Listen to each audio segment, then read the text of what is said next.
Hello, and I am Hannah. I am making a cooking show for my senior exit project. Today I will be showing you how to make a chocolate cake with buttercream frosting, all from scratch. So let's get started on the cake. I have already added 3 cups of flour and 2 cups of sugar. And we're going to start by adding all the rest of the dry ingredients. 2 teaspoons of baking soda.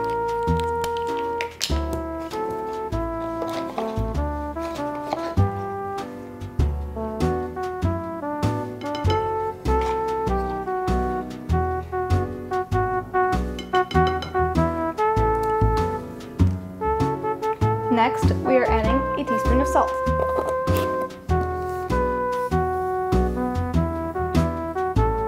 What's really nice about this cake is it is eggless, so if you have an allergic reaction to eggs, then you can also enjoy this. Now we will add a 1/3 cup of unsweetened cocoa powder. Now that all of your dry ingredients are in the bowl, you will take a whisk and you will mix them together.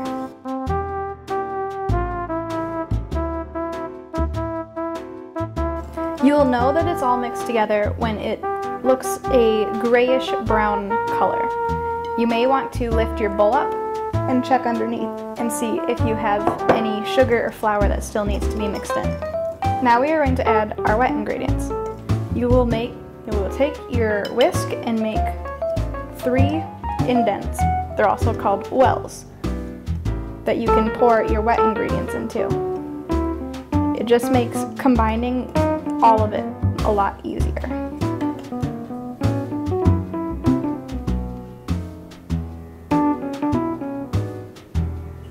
For the wet ingredients, you are going to use 3/4 of a cup of canola oil.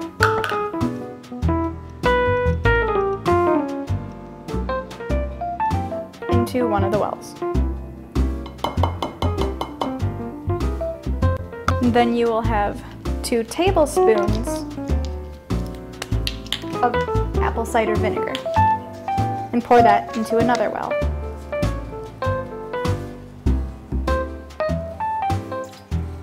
In that same well, you can pour 2 teaspoons of vanilla in.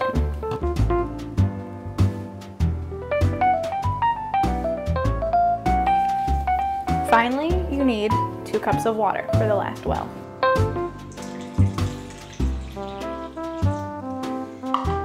Now you will take a spoon and blend it all together in a nice circular motion.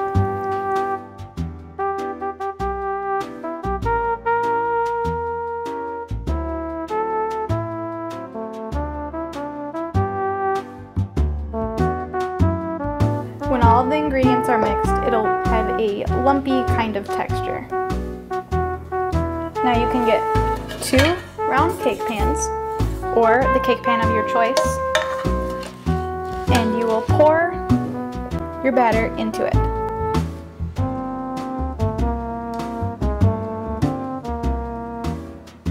About half will go into each pan. If you end up having extra, then you can pour the rest into some cupcake tins. The next part gets a bit noisy. You want all of the air bubbles out of your cake before you cook it. So you're just going to lift your pan up and drop it. You will do this several times until all of the air bubbles stop forming.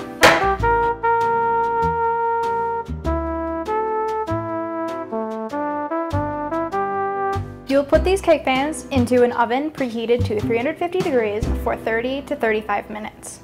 So now that the cake is in the oven, we can move on to the frosting. For the frosting, you need 1 cup of shortening,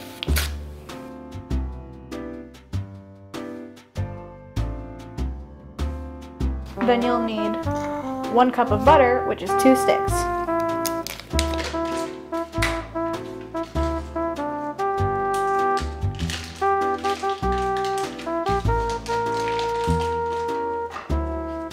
And also 2 teaspoons of vanilla.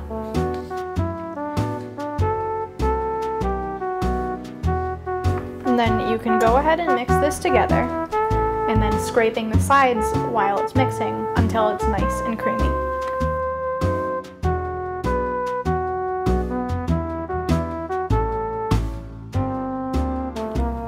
It is important that your butter sits out at room temperature a few hours before you make this, or it will be too hard to work with. Now I have measured out 8 cups of powdered sugar, and this is what gives it a really sweet taste. And so you don't want to make a mess because there's a lot of powdered sugar. You're going to add it a little bit at a time and mix it in.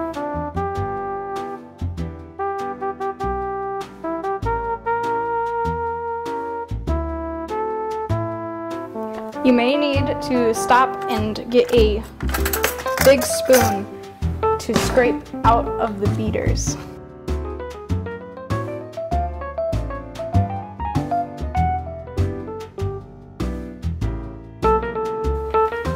As you will notice, the frosting gets really thick. So you will add a 1/4 cup of milk and that will make it creamy.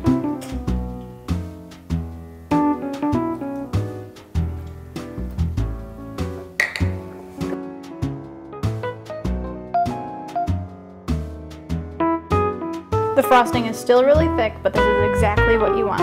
And with this frosting, you can refrigerate it for up to 2 weeks and it'll still be good, or you can freeze it for up to 3 months. Now we just need to wait for this cake to finish baking. Okay, so the cake is done cooking, and to know that it's done, you can take a toothpick and insert it in the middle of the cake. And if it comes out clean, your cake is done. But it still needs to cool before we can frost it. So you can put your pan on a cooling rack and just let it sit for maybe an hour or so. And it has to be completely cooled before you can frost it. So you can just set that aside. And I am going to work on making some chocolate. So for all you need for this are some chocolate baking chips, or maybe even chocolate chips if you don't have that. And you can just put them in a microwave safe bowl, and this is really easy.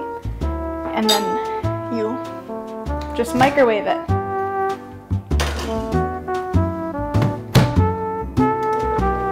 You do a minute first to get it started, and then after that you will stir it, and then do 30 seconds and stir until it's completely melted. Now the chocolate is a nice creamy texture. There are no lumps in it. So you can start making some molds. I have a acorn mold, and all you have to do is scoop a little bit of it, your chocolate, and spoon it into the mold. It's okay if some of it overflows, because you'll just be able to pull it off when it's done. To make it flat in there, you hold it like this and you gently tap it, and that makes your mold nice and flat. And then you can fill as many as you would like.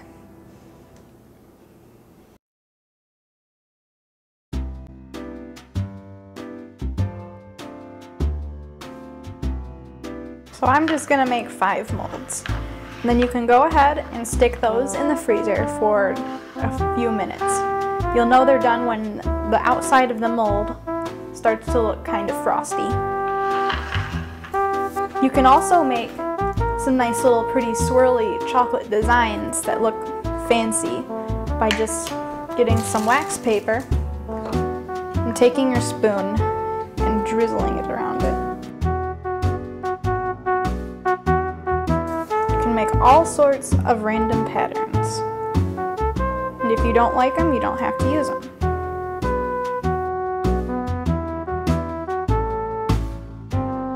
And you will let these sit out and dry for a couple minutes whenever they start to harden. And you can set these aside and wait. Now we just need the cake to be finished cooling, and we can start to put all our pieces together. Now that your cake is cool, you can begin to frost it. First, what you're going to do is you're going to take one layer of the cake and put it on a cake pedestal. And you're going to make the filling. You're just going to scoop up some of your frosting and put it in the middle of the cake.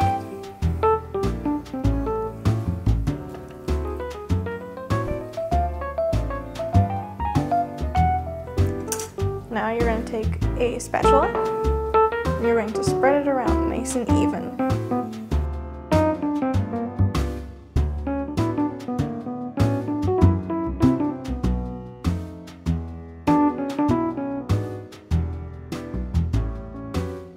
This layer doesn't have to be perfect because it's not going to be seen. It's going to be on the inside. So now you can take your second layer and set it on top.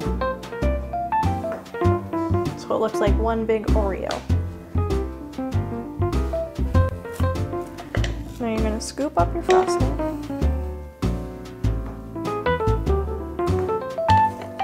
And put it on top. Now spread it around. And this is going to be your crumb coat, which is a thinner layer of frosting that you can feel free to get any of the crumbs in because it's going to have another layer on top of it that's going to be the nice smooth layer.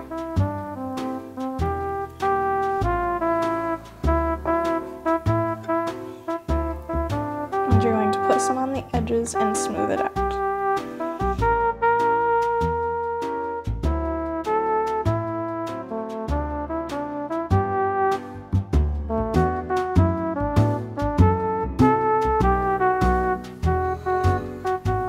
Now you're going to cover up any of the patches of cake you see with more frosting, and you're going to smooth it out.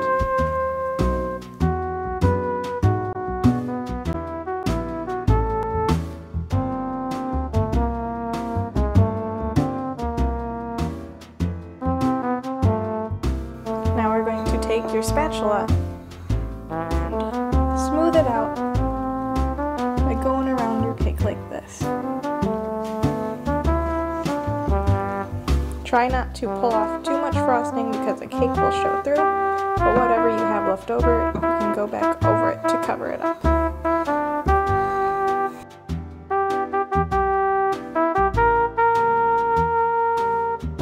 Now the sides are done, so you're just going to do basically the same thing with the top. If you see any cake that's showing through, cover it up.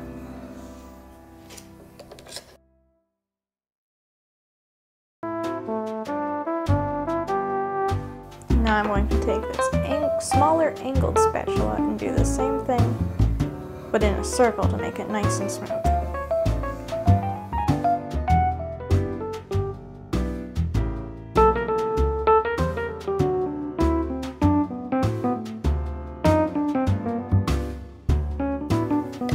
Now I want my cake to look a little more decorative. So I'm going to take the leftover frosting of what I had and add a little bit of food coloring to it. And then I'm going to mix that up. And I'm going to put it in bags like this to pipe.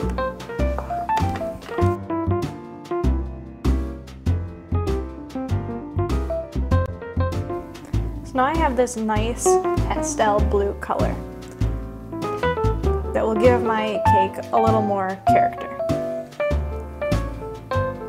If you don't have a friend helping you, an easy way to fill your frosting into the bag is by taking a tall glass and folding the ends over it and opening it up. Then you can take your spatula and push it in there.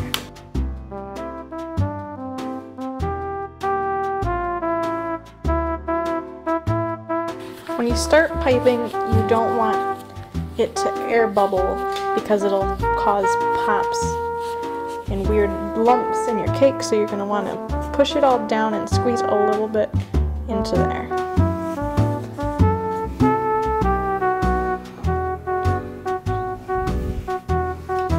And I'm going to put this pastry bag aside and fill my other one. This one is a disposable one, which all you have to do for this is cut a bit off of the plastic tip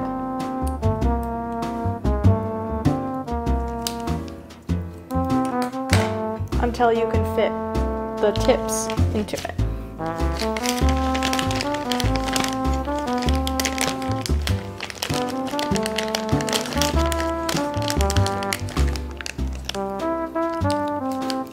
But you don't want to cut too much off or your tip tip will fall through or the frosting will go around it.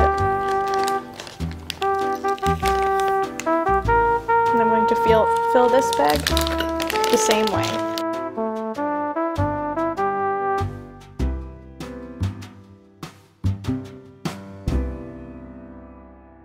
Now this bag has a wider tip, so we're going to use that as the border around the cake. That's really easy to do. Go to the bottom of the cake and you make a little ball and push off. And then you just continue doing this motion until you go back to where you started.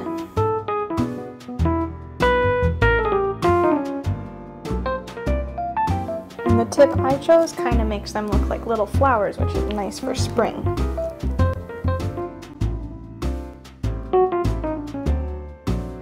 This border will also cover up any frosting mistakes or slips you made when you were frosting the sides of the cake. You can also add a border around here with a smaller one. And you're just going to do the same motion of pushing and pulling.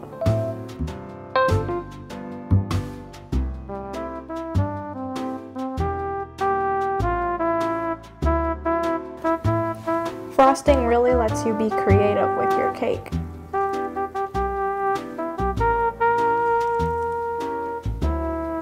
Now I put that little dollop in the middle for the little chocolates we made earlier.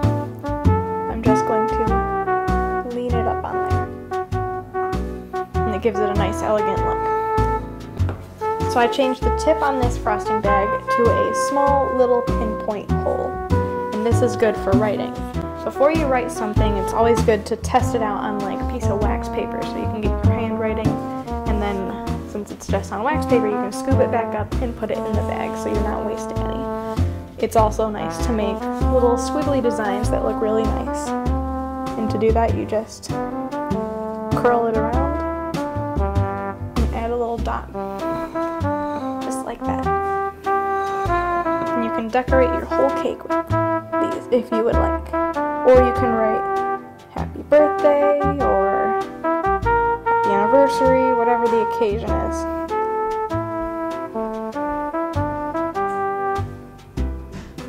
And if you mess any of them up, kind of like I did with that, then you can take one of the little chocolate acorns we made earlier and push it on top of that. Now no one will know.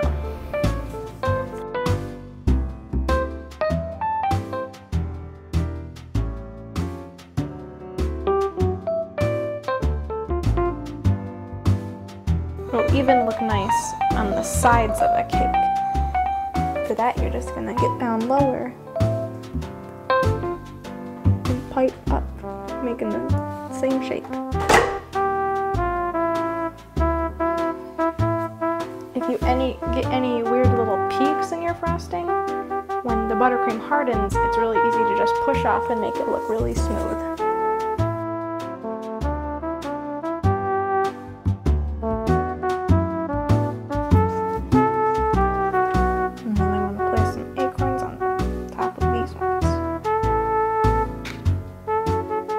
Well, that's basically it. I hope you enjoyed this video, and I hope your cakes turn out as well as mine did. Thank you for watching.